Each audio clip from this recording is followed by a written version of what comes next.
क्या समझो जिथे पैर पाया जे उतो मिट्टी चुक के इस मले चो बाहर निकल जाओ। अस्सलाम वालेकुम नाज़रीन, मैं तारक सानी ते तुसी वेख रहे मेरे यूट्यूब चैनल रैबर इंटरटेनमेंट प्लस। अज बड़ी ही मज़ेदार एक फिल्म लैके तुहाडी खिदमत विच हाज़र हो रहे हैं और कमाल दी फिल्म है, कमाल दा म्यूजिक है, कमाल दी कहानी है और अपने दौर दी एक बड़ी ही सुपरहिट और बड़ी ही लाजवाब फिल्म है। इस फिल्म का एक ही गाना अपने दौर ही सुपरहिट होया सी और इस फिल्म की जिहड़ी कहानी है वह भी बड़ी शानदार है, पिक्चराइजेशन बड़ी शानदार है। तो उस फिल्म का नाम है अल्लाह रखा। 28 मई 1987 बरोज जुमेरात ईद उल फितर के मौके पर रिलीज होने वाली एक रंगीन पंजाबी फिल्म अल्लाह रखा जिहड़ी उस दौर की सुपरहिट फिल्म सी। ते इस फिल्म नूं अल मिराज फिल्म्स ने रिलीज किया सी। इस फिल्म के अदाकार यूसुफ खान, अंजुमन, सुल्तान राई, जुमरद, सावन, आगा तालिश, इल्ताफ खान, निदा मुमताज, अलबेला, मजीद ज़रीफ, मुनीर ज़रीफ, बहार, सलमा मुमताज, नसरुल्ला भट्ट, ज़ाहिर शाह ते इकबाल दुरानी। क़यामत का है मंजर जिन्ना जिन्ना अखा ने वेखिया अज मैं अखा बंद कर दियांगा।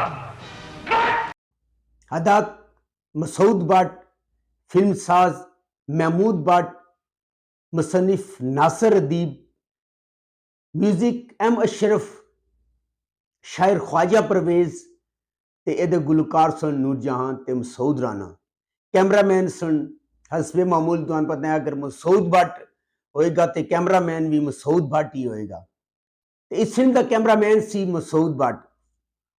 अल्लाह रखा दे विच जिहड़ा टाइटल रोल सी अदाकार यूसुफ खान ने अदा किया सी और इस फिल्म के अंदर यूसुफ खान ने रूटीन तो हट के काम किया है। बड़ा ही जबरदस्त अल्लाह रखा दा मैन टाइटल रोल अदाकार यूसुफ खान ने अदा किया है और इस फिल्म के अंदर यूसुफ खान ने यंग टू ओल्ड करैक्टर अदा किया है, यानी कि जवानी तो लैके बुढ़ापे तक। जुमरत ने इस फिल्म के अंदर यूसुफ खान यानी कि अल्लाह रखा दी बीवी का किरदार अदा किया है जिहड़ी कि एक तवाइफ होंदी है और तुहानूं पता है जो तवाइफां दे कोठे वीरान हो जाते तो वह साजिश करती है। अलमास भाई का करैक्टर अदाकार बहार बेगम ने अदा किया है। एक साजिश के तहत जुमरद नूं कतल कर दिता जाता है। इस मुकदमे च अल्लाह रखा नूं फसा दिता जाता है और अदालत उम्र कैद की सज़ा अल्लाह रखा नूं देनी है क्योंकि गवाहियां इस किस्म दियां इकट्ठे करके तुहानूं पता है जो साजिश होंदी है तो साजिश के तहत उसनूं गवाहियां इकट्ठियां झूठियां कीतियां जांदियां ने।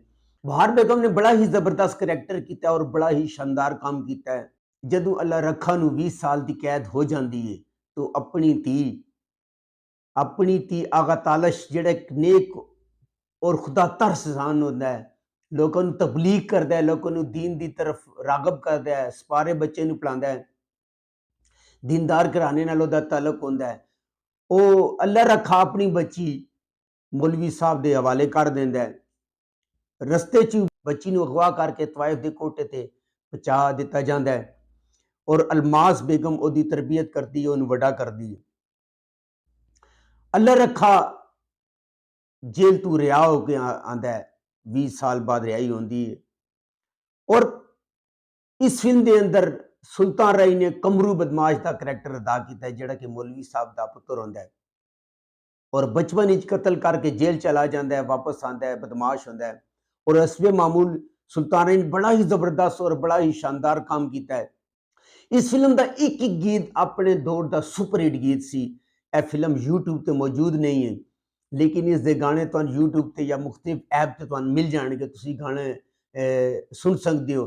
गाना सिर तो दुपट्टा मेरा सीने ते डिगया, दिल एक शीशा है, यार तेनू तकी जावा और इस तरह के जितने गाने 6 के 6 गाने जिहड़ा इस फिल्म के सुपरहिट सन और अपने दौर की बड़ी ही जबरदस्त फिल्म सी। सुल्तान राई ने कमरू बदमाश के करैक्टर की बड़ी ही जबरदस्त परफॉर्मेंस की और अंजुमन ने हसबे मामूल एक तवाइफ का रोल किया, उसका नाम बाली होंदा है।